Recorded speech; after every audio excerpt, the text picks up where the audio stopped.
Hare Krishna! Sejam muito bem-vindos ao canal Vaishnava.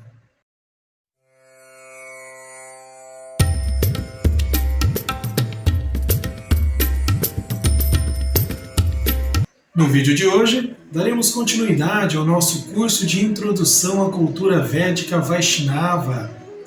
Nesse vídeo de hoje, trataremos aí de um tópico que também citamos algumas vezes durante o nosso curso, mas se faz necessário uma explicação um pouquinho mais aprofundada agora, que eu fiquei devendo para vocês. Porque lá atrás, quando nós citamos sobre esse ponto, eu falei, mais para frente no curso citaremos mais detalhes sobre isso. E agora é esse momento então. Bem, hoje falaremos sobre as diferentes encarnações de Deus, as diferentes encarnações da Suprema Personalidade de Deus, as verdadeiras, as falsas, quem é realmente a encarnação de Deus, o que é uma encarnação de Deus. Bom, antes de começarmos o vídeo, quero agradecer muito a todos aqueles que estão participando do canal, se inscrevendo. Estamos aqui fazendo uma campanha para chegar aos 1000 primeiros inscritos, então convido você a participar dessa campanha. Se você não é inscrito no nosso canal ainda, fica aqui o convite, se inscreva no nosso canal, nos ajude a participar, tenho certeza que você vai gostar. Para aqueles que desejam adquirir a apostila do nosso curso, esse curso é baseado em uma apostila que eu fiz, que eu produzi há alguns anos atrás, esse curso era dado presencial. Pois bem, a apostila você pode obter, comprá-la, entrando em contato conosco pelo e-mail canal.vaishnava@gmail.com. Também pode entrar em contato conosco aí pelo Instagram, ok? Bom, como eu disse, no vídeo de hoje vamos aí falar sobre diferentes encarnações da Suprema Personalidade de Deus, avataras verdadeiros descritos nas Escrituras Sagradas e as falsas manifestações.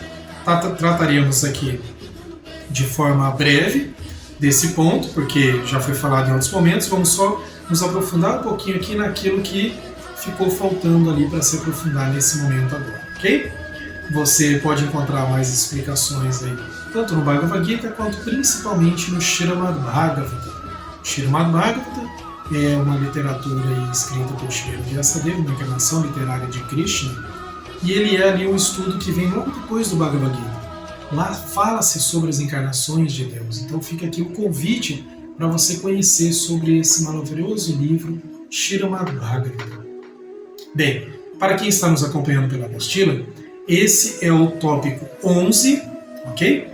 Com esse título, né? Diferentes encarnações da Suprema Personalidade de Deus, faz parte do capítulo 5, que é sobre os aspectos da vida e filosofia de um devoto de Krishna. Pois bem, gostaria de começar falando sobre a palavra avatar. Curiosamente, essa palavra se tornou bastante popular de alguns anos para cá. Por um lado, pelo cinema, né, o filme Avatar, que nada tem a ver com Avatar. Eu não sei por que colocar esse nome, essa palavra Avatar é uma palavra em sânscrito, que significa, né, aquele que desce, se refere especificamente a Deus, a uma encarnação de Deus. Então, podemos dizer assim, numa tradução livre, significa manifestação de Deus ou encarnação de Deus. E essa palavra também passou a ser usada em jogos eletrônicos, né? O avatar, esse aqui é o avatar, quer dizer, um personagem. E hoje em dia eu vejo ela sendo usada em qualquer lugar, né? Também é usado até para se referir a você, a um personagem seu num chat, numa rede de conversas, às vezes não é nem de jogo, né? Então acabou se popularizando de uns anos para cá, não sei como que se deu isso, como é que começou, mas essa palavra é uma palavra em sânscrito e se refere à encarnação de Deus, tá? Então, primeiramente, devemos lembrar isso daí. Lembrando que, para quem está acompanhando a apostila, pode ler lá. Lembrando que essa palavra, avatara ou avatar, o A no final ali é uma variação, no sânscrito tem, quando faz a transliteração para o latim, né? O A no final ele não muda o significado. Ela tem origem sânscrita e se refere a encarnações de Deus. Krishna nada tem a ver, então, com o uso atual relacionado a jogos, filmes ou personagens fictícios, ok? Mesmo em países, então, altamente espiritualizados, como por exemplo a Índia, Podemos dizer que o Brasil também tem o brasileiro tende a ter uma espiritualidade, uma tendência à espiritualidade relativamente forte, na Itália também, Espanha também um tanto, quem sabe talvez Portugal, podemos dizer isso também, enfim, vários países, mas possivelmente, segundo muitos estudiosos, a Índia é assim o país onde isso é mais forte. Temos alguns países árabes também, né? Bom, mesmo em países espiritualizados como a Índia, encontramos muitos pseudo-transcendentalistas. Então, pessoas que fingem ser transcendentalistas, que se passam por transcendentalistas, pessoas transcendentais, muito espiritualizadas, né? E que só desejam, na verdade, um auto-reconhecimento e não um autoconhecimento. Tem um rei aí, né? O autoconhecimento é importante para um espiritualista de verdade, para aquele que segue realmente a religião, para aquele que segue a vida religiosa, para aquele que deseja conhecer Deus. O autoconhecimento, se autoconhecer, isso é muito importante. Mas isso nada tem a ver com os outros te reconhecerem, te glorificarem. Há dois vídeos atrás, aqui do nosso curso, nós falamos sobre humildade. Vou terminar esse vídeo. Se você não assistiu, dá uma olhadinha nesse vídeo lá sobre humildade. Tem a ver com isso que nós estamos falando. Bom, mas aqui esses pseudo-transcendentalistas, na verdade, eles não querem um autoconhecimento, eles querem um auto-reconhecimento, querem ser reconhecidos pelos outros e querem por eles mesmos serem, eles se auto-intitulam, se auto-reconhecem como um grande transcendentalista, né? Então, isso é parte do falso ego deles, já falamos sobre esse falso ego também, né? Então, é assim, você se identifica com aquilo que você não é, na verdade. Então é uma invenção mental isso. Pode ser ideológica, pode ser pseudo-religiosa, pode ser simplesmente da mente da pessoa. Se identificar com alguma coisa, isso é mental, isso não é verdadeiro. Ela cria isso, ela se identifica com um grande espiritualista, se identifica com eu me reconheço como um grande yogi, eu me reconheço como uno com Deus, eu sou Deus. Isso é da mente da pessoa, ela é o falso ego. Então, é a total falta de humildade. Então, como eu disse há 2 vídeos atrás aqui do nosso curso, nós falamos um pouquinho sobre essa questão da humildade, né? E eles, então, muitos deles, muitas vezes até se intitulam, ou se auto-intitulam, né, como avataras. Ou mesmo se auto-intitulam, se auto-reconhecem e tentam repassar isso para as pessoas, como se fossem um enviado de Deus. Então, eu sou um enviado de Deus, eu obtive essa revelação, eu sou um enviado de Deus. Ele usa palavras, né, e gestos e encenações e criações para ratificar isso, que na verdade não passa de uma invenção. Ele não está ratificando nada, porque não é uma coisa verdadeira. Mas existem muitas pessoas assim, existiram no passado e ainda existem.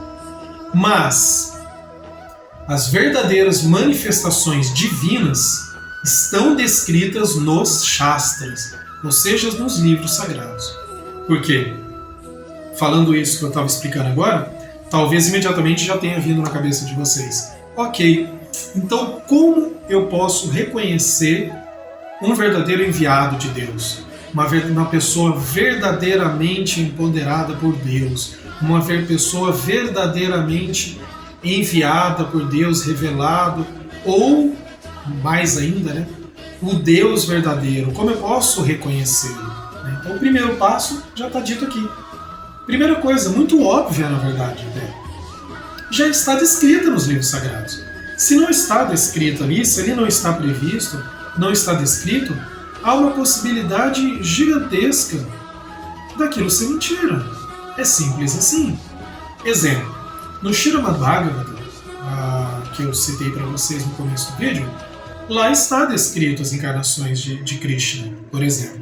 São muitas encarnações. Lá está descrito as principais, tais como Ramachandra, o rei ideal, o Senhor Narasimhadeva, o protetor, enfim, dentre muitos.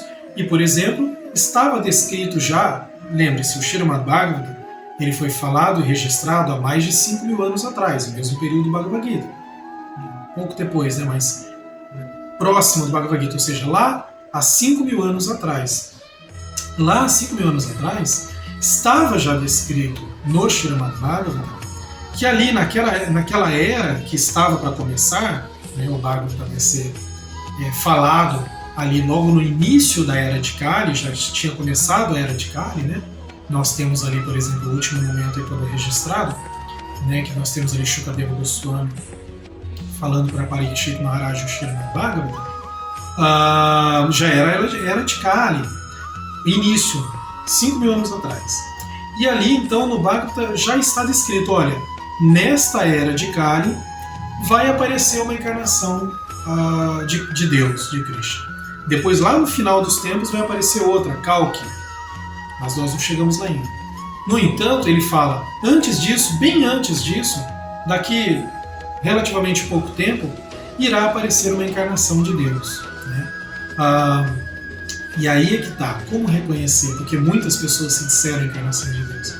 Nas Escrituras, no Bhagavad, está descrito detalhadamente como essa pessoa ia ser, o que essa pessoa ia fazer, como ela declararia, o que seria, quais são as marcas que ela deixaria, tanto marcas, mesmo até marcas dos pés, quanto marcas, simbologias que você poderia identificar.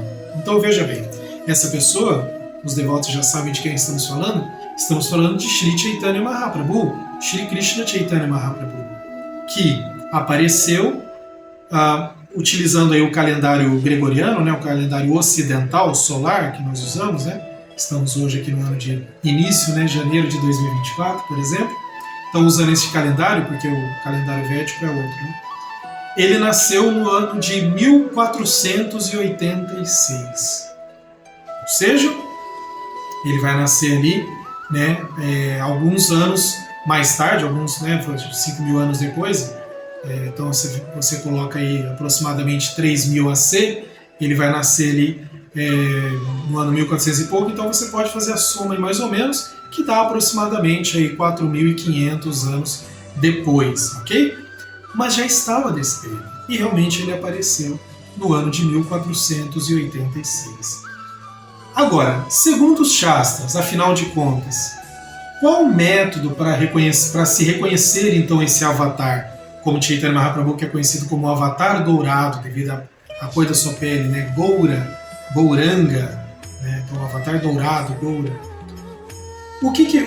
Quais os aspectos, métodos para reconhecer? Bom, existe, como eu falei, explicações muito detalhadas. Eu vou aqui descrever de forma resumida os pontos principais, tá?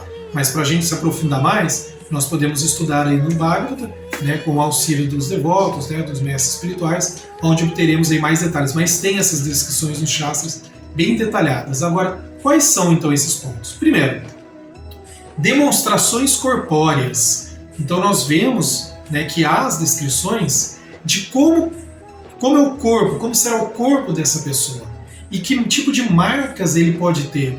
Exemplo, marcas nos pés, mas não marca qualquer, marcas de desenhos nos pés. Né? Se acharmos uma gravura assim, podemos colocar aqui ao lado. Mas os devotos sabem do que estamos falando.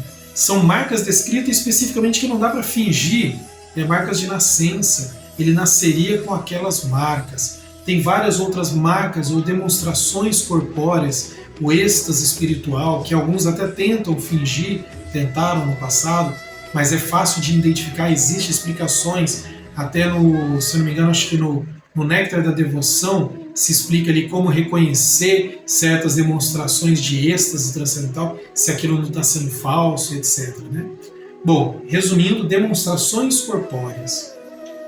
Outra coisa, outro ponto, segundo, muito importante, e eu diria óbvio, assim, a mais, que é o que eu falei agora há pouco, previsões em literaturas sagradas autorizadas.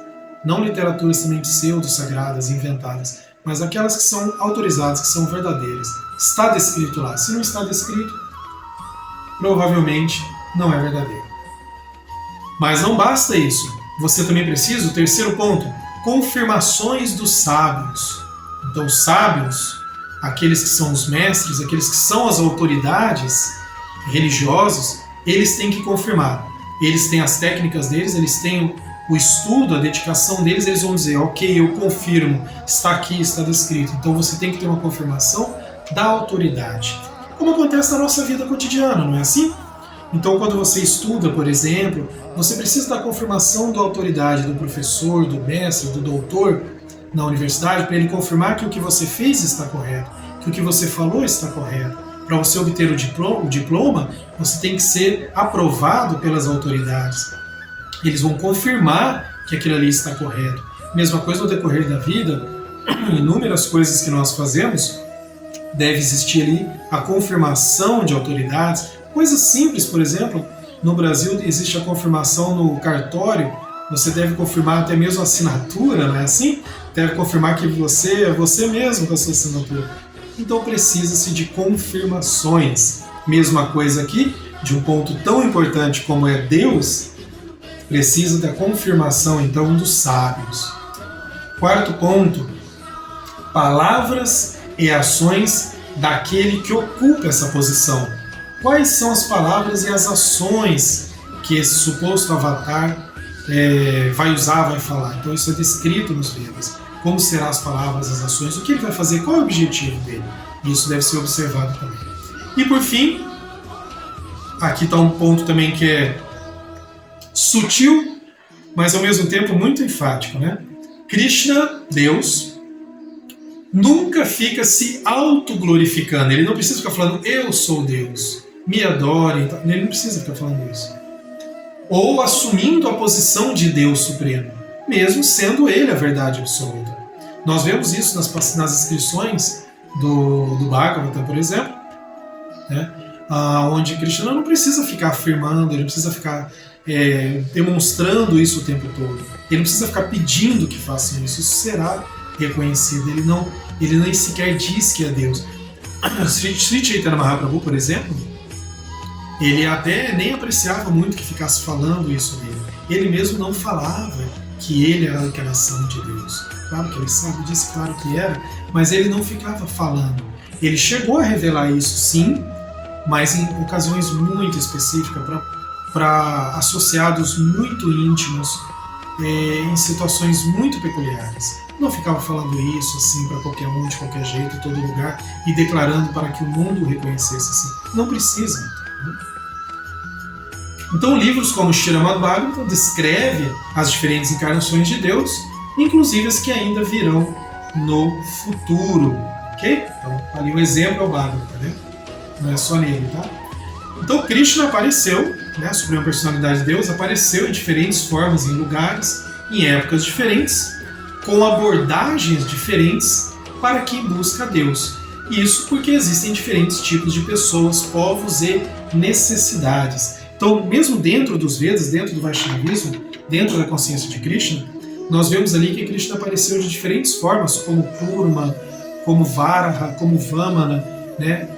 Vamos ser mais específicos, como o Sr. Ramachandra, por exemplo, quem está acompanhando a apostila está vendo a foto logo abaixo do que nós falamos aí, a foto de Sita e Rama, que é o rei perfeito. Naquela época precisava que ele aparecesse como um rei perfeito, um governante perfeito, né? Apareceu como maravilhosa forma do Sr. Narasimhadeva, o protetor, né? Era necessário naquele momento, né? para aquela situação. Assim como ele aparece como Sri Chaitanya Mahaprabhu, agora na Era de Kali. Quem é Sri Chaitanya Mahaprabhu? É um devoto. Ele aparece, então, no avatar, como um devoto. A aparência dele, a situação em que ele aparece é como um devoto. Para quê? Para mostrar como os devotos deveriam agir, como os devotos deveriam ser.